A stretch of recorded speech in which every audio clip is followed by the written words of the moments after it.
Centre से ली है, जुलाई में ली थी ऑनलाइन।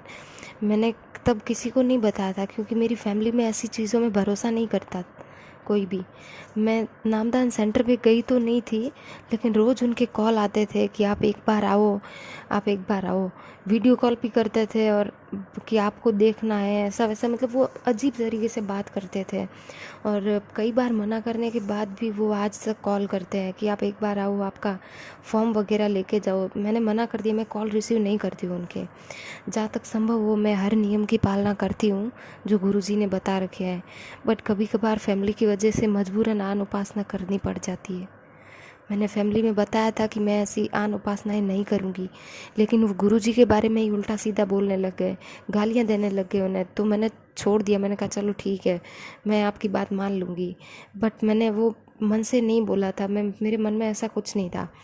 मेरे घर में एक फ़ोटो लाई थी मैं गुरुजी की, लेकिन वो फ़ोटो मेरी सासू माँ ने वो फ़ोटो छुपा दी कहीं पे। अब मेरी कंडीशन ऐसी है कि मैं ना तो फ़ोटो रख सकती हूँ घर में, ना ज्योति जला पाती हूँ। ज्योति मैंने जलाई भी नहीं थी बिल्कुल भी नामदान लेने के बाद। मेरे पास कोई चरणामृत भी नहीं है, और ना वो गले वाला कुछ देते हैं ना गुरुजी, वो कुछ भी नहीं है। मुझे प्रथम मंत्र मिला है, उसका जाप करती हूँ, और 3 आरती है ना तीनों टाइम की, वो भी टाइम पे करती हूँ मैं। और गुरुजी के काफ़ी सत्संग सुने हैं मैंने, उनमें ये भी बताया कि मृत्युभोज वगैरह ऐसा नहीं खाना चाहिए हमें। लेकिन मेरे घर में ही मेरे परदादी सास की डेथ हो गई थी, तो जस्ट अभी हुई है, 10-15 दिन हो गए। तो उनके पीछे मृत्युभोज रखा था मेरी फैमिली ने, वो भोजन भी मैंने खा लिया। तो घर में रहती हूँ तो खाना पड़ता है। और मेरे पापा मेरे लिए कुछ पैसे वगैरह लाए थे, वो मृत्युभोज रखा था ना 12 दिन के बाद, उस दिन वो भी मैंने ले लिए। 51,000 रुपये दिए थे मेरे पापा ने, और मेरे हस्बैंड को एक सोने की रिंग भी दी थी, वो भी हमने ले ली। पर मुझे ऐसी चीज़ों के बारे में पता नहीं था। आपके वीडियो वगैरह सुनती थी तो उसमें ये सब था कि पैसे वगैरह नहीं लेना चाहिए, मुझे पता नहीं था पहले, सो मैंने ले लिए। तो अब ना मेरे नियम वगैरह खंड हो गए, ये भी नहीं पता मुझे। मैं भक्ति तो करती हूँ, आप ना शंका समाधान कीजिए भगत सिंह। बंदी छोड़ सतगुरु रामपाल जी महाराज जी की जय हो। सच्चाई बहन जी, बहन हर औरत मीरा नहीं बन सकती है, लेकिन कोशिश करे तो मीरा के जैसे भाव अपने सतगुरु के प्रति रख सकती है।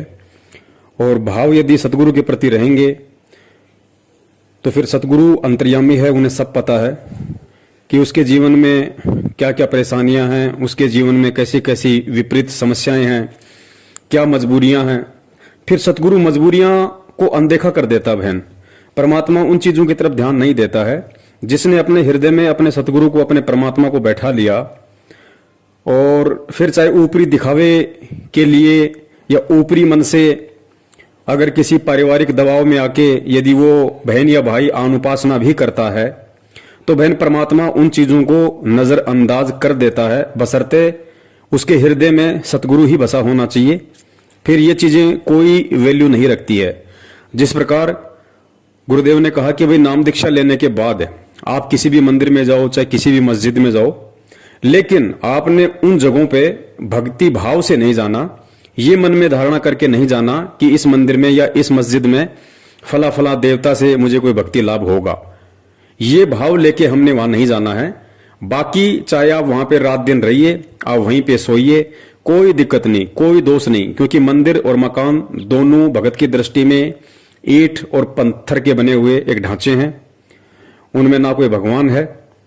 तो बहन ये मजबूरियां जो हैं आपके साथ में, ये वर्तमान में काफी बहनों के साथ में हैं। कोई अपने प्रारब्ध के संस्कारवश संघर्ष कर लेती है, तो कोई संघर्ष नहीं कर पाती है। लेकिन सतगुरु अंतर्यामी है, सतगुरु अंदर के भाव देखता है। और परमेश्वर कहते हैं कि भाव तगड़े तो कुछ नहीं बिगड़े। यदि अपने सतगुरु के प्रति भाई या बहन के भाव तगड़े हैं, जिसने ज्ञान सुनकर, ज्ञान को समझकर अपने दिल की गहराइयों में अपने सतगुरु को बैठा लिया, परमात्मा को बैठा लिया, और उस दिल की गहराई में ब्रह्मा विष्णु महेश 33 करोड़ देवी देवता, दुर्गा या काल के लिए लेश मात्र भी जगह नहीं है, तो बहन फिर परमात्मा कहते हैं कि भाव तगड़े तो कुछ नहीं बिगड़े। फिर चाहे कोई कुछ भी करे, कैसा ही दबाव दे, चाहे मंदिर में जाके बैठा दे, चाहे देवी देवताओं के आगे आपको धोख लगवा दे, जब आपके दिल में आपका सतगुरु बैठा है तो ये चीजें कोई बाधक नहीं है, किसी प्रकार की कोई बाधक नहीं है। तो परमेश्वर कहते हैं भाव तगड़े तो कुछ नहीं बिगड़े, और यदि भाव बिगड़े तो फिर रगड़े ही रगड़े। अगर भाव बिगड़ गए जिस दिन, उस दिन फिर सब हावी हो जाएंगे आपके ऊपर। फिर परमात्मा कहते हैं दोस्त भी दुश्मन बन जाएगा। तो बहन, परमात्मा अंतर्यामी है, उनको सारी स्थिति का पता है कि कौन तो जानबूझ के ये सब नाटक कर रहा है और कौन अनजाने में या फिर किसी मजबूरी में या फिर किसी दबाव में आकर इस तरह की जो है ये हरकतें कर रहा है। दूसरी बात परमात्मा ने एक और बताई है बहन, कि यहां परमात्मा ने 3 प्रकार की स्थितियां बताई। पहली स्थिति तो ये कि यदि ज्ञान समझ में आ गया तो वो भगत हर स्थिति का सामना करेगा, चाहे उसका घर छूटे, चाहे उसका पति छूटे, चाहे उसकी पत्नी छूटे, चाहे उसको माँ बाप घर से निकालें। जिसको ज्ञान समझ में आ गया वो अड़ जाएगा मंसूर की तरह, मीरा की तरह, और फिर भगवान उसके पीछे ही खड़ा होता है, दूर नहीं होता उससे परमात्मा उसके पीछे ही खड़ा होता है। और दूसरी स्थिति है अनजाने में, धोखे से, अगर हमसे कोई अनुपासना हो गई या हमारे साथ में धोखे से किसी ने ऐसी कोई मर्यादा खंडित करवा दी, तो परमात्मा कहते हैं उसका दोष भगत को नहीं लगता और ना ही उस स्थिति में उसकी मर्यादा खंडित होती है, क्योंकि वो उसने जानबूझ के नहीं किया, वो अनजाने में या धोखे से हुआ है। और तीसरी स्थिति परमात्मा ने बताई मजबूरी की। मजबूरी यानी भगत को ज्ञान भी है, उसको पता भी है कि अगर ये नियम परमात्मा का तोड़ूंगा तो इस नियम की ये सजा है और मैं परमात्मा से दूर हो जाऊंगा, परमेश्वर अपना पंजा मेरे शीश से उठा लेगा। ऐसी स्थिति में सब कुछ पता होने के बाद भी यदि वो दबाव में आके, मजबूरी में आके यदि वो परमात्मा का नियम खंड करता है, तो ऐसी स्थिति में गुरुदेव ने बताया कि जहां उसकी मौत होनी होगी वहां परमात्मा उसकी एक टांग तोड़ के रख देगा। जहां उसके संस्कारवश उसकी मौत लिखी होगी वहां परमात्मा इतना लाभ दे देगा, इतना बचाव कर देगा कि खाली उसका हाथ या पैर ही टूट के रह जाएगा। कहने का मतलब है कि भगत को 20 से 25% नुकसान उसके संस्कारवश वहां पे हो सकता है, यदि उसका कोई माड़ा संस्कार हुआ तो ऐसी स्थिति है बहन इस भक्ति में। तो पुण्यात्मा, हमारे को अभी तक तत्व ज्ञान नहीं मिला था, और जिस कारण से हमने यही सोच लिया था भी ये दुख सुख तो आते ही रहेंगे और ऐसे ये डमडमा चलेगा। नहीं, परमात्मा के चरणों में आने के बाद आपके ऊपर कोई आपत्ति नहीं आवेगी, आपके घर में हानि नहीं होगी। आपत्ति आवेगी तो को पहाड़ टूटना हो, सूली की सजा कांटे में टल जाएगी, जान जानी हो टांग टूट कर बच जाएगी। तो इस तरह की आपकी वो भी हमारी कुछ कमियां रह जाती हैं, जिस कारण से हम थोड़ा बहुत कष्ट इसलिए भी उठाना पड़ जाता है क्योंकि हम थोड़े हैं। एक घर में एक भाई ने या बहन ने, बेटी ने, बेटे ने नाम ले लिया, बाकी पूरा परिवार विरोधी है उसका, तो उसके नियमों को चलने नहीं देता। इस कारण से वो कोई ना कोई लोक लाज में, दबाव में छोटी मोटी मर्यादा भंग हो जाती है, जिस कारण से आने वाले संस्कार, बुरे संस्कार का समय सद गया, वो आना हुआ उधर से नाम टूट गया तो काल का दाव लग जाता है। तो फिर भी इतना बचाव कर जाते हैं परमात्मा। थोड़ी बहुत मजबूरी या अज्ञानता में, अनजानपने की तो माफ़ी है, और मजबूरी में जैसे मजबूरी माँ के तोड़ लिया तो जान जानी होगी तो टांग जरूर टूटेगी, और मर्यादा पूरी होगी तो एक आपका छींट भी ना लगने दे भगवान, अगर आप नियम नहीं तोड़ोगे, सत्कर मान लेना। तो आपको परमात्मा के प्रत्येक नियम का पालन करते हुए सत्य भक्ति करनी चाहिए और करते रहो, आपका बेड़ा पार हो जाएगा। बोलो सतगुरुदेव। दूसरी बात, ठीक है आप संघर्ष नहीं कर पा रही हैं, लेकिन आपने अपने दिल में अपने सतगुरु को बैठा रखा है, बहुत अच्छी बात है। गुरुदेव ने कहा कि यदि सत्संग भी आप सुनते रहेंगे, परमात्मा के सत्संग भी यदि आप सुनते रहे, तो परमेश्वर कहते हैं कि सत्संग मात्र से 70% लाभ भगत को मिलता है। सत्संग सुनते रहने से ही 70% लाभ परमात्मा भगत को देता है।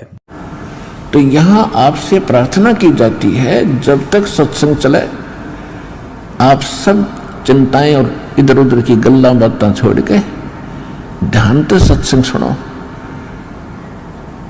चाहे कोई रोगी है, चाहे कोई संकट है किसी प्रकार का, आप एकाग्रचित्त होकर सत्संग सुनोगे तो राहत मिलेगी और ये ज्ञान ग्रहण होगा। इस ज्ञान से आपको 70% लाभ तो ज्ञान से मिलेगा। और रही बात बहन जी नियम वगैरह की, तो नियम तो देखो परमात्मा के नियम है, नियमों में परमेश्वर ने किसी भी देश काल परिस्थिति में कोई छूट नहीं दी है, क्योंकि ये ज्ञान समझने के बाद, परमात्मा से ये तत्व ज्ञान लेने के बाद राजाओं ने राज त्याग दिए, ऋषि मुनियों ने शरीर गाल दिए भगवान की प्राप्ति के लिए। तो आज तो बहन जी हमारे पास बहुत सारी सुविधाएं हैं, बहुत सारे हमको कानून ने भी अधिकार दे रखे हैं कि हमारे साथ कोई जबरदस्ती नहीं कर सकता। धर्मनिरपेक्ष हमारा देश है, कोई भी किसी को किसी भी धर्म की पूजा पाठ करवाने के लिए बाध्य नहीं कर सकता। और ऐसी स्थिति में भी और सतगुरु से तत्व ज्ञान लेने के बाद भी यदि हम थोड़ा बहुत भी संघर्ष इस भक्ति मार्ग पे नहीं करते हैं या नहीं करने की कोशिश करते हैं, तो फिर बहन समझी तो जाएगी कमजोरी कि उस जीव आत्मा की ये कमजोरी है, और फिर उसी अनुसार देखो उसको परमात्मा लाभ देगा। कहते हैं ना कि तेल हमेशा तिलों में से निकलता है, जितना भगत बोएगा उतना ही काटेगा, क्योंकि ये सूरमाओं की भक्ति है बहन। परमात्मा ने बताया कि यदि समझ में आ गया तो फिर मंसूर बनना पड़ेगा, समाज के आगे, परिवार के आगे, रिश्तेदार के आगे, सामाजिक, आर्थिक या किसी भी प्रकार की परिस्थितियों के आगे। फिर भगत को सूरमा बनना ही पड़ेगा, भगत को मीरा बनना ही पड़ेगा। नहीं बनता है उसकी अपनी कमजोरी है, और जितना वो करेगा उतना परमेश्वर उसको अवश्य देगा।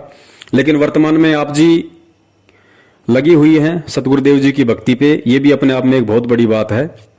तो परमेश्वर अवश्य आपका बचाव करेंगे, इसमें तो कोई दो राय नहीं है। और आप जी भाव बनाए रखिए, श्रद्धा बनाए रखिए, ये भाव और श्रद्धा का ही खेल है। परमेश्वर दया करें उनके आने तक, यदि आप इस तरीके से भी भक्ति भाव में लगी रहेंगी, क्योंकि आने वाले समय में तो परमेश्वर दया करेंगे। जो लोग आज खुद आपका विरोध कर रहे हैं उनको भी अपनी गलतियों का एहसास होगा, वो भी परमेश्वर की भक्ति में लगेंगे। लेकिन ये कुछ जो संघर्ष का समय है ये केवल वर्तमान समय का है। तो कुछ आत्माएं संघर्ष कर लेती हैं, कुछ आत्माएं पीछे हट जाती है, लेकिन दिल में सतगुरु को बसाए रखो, बस इतना भी काफी है परमेश्वर के इशार जेल से आने तक, और वो समय परमात्मा ने पूरी पृथ्वी पे लाने तक। जब तक हम इस तरीके से भी यदि परमात्मा के पीछे लगे रहेंगे तो भी परमेश्वर हमारे जीवन में आने वाले जो संकट हैं, परेशानियां हैं, काफी हद तक परमात्मा उनका निवारण करता रहेगा। तो इस तरीके से भी यदि आप अपनी आरती वगैरह करती रहेंगी और सत्संग वगैरह सुनती रहेंगी तो भी परमात्मा बहुत बड़ी राहत आप जी को प्रदान करता रहेगा।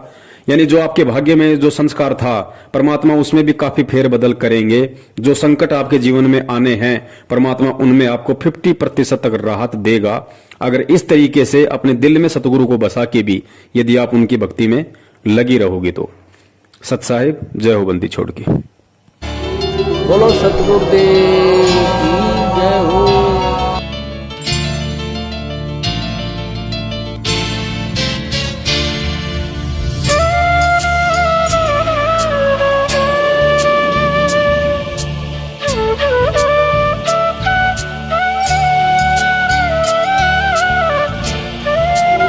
बोलो सतगुरुदेव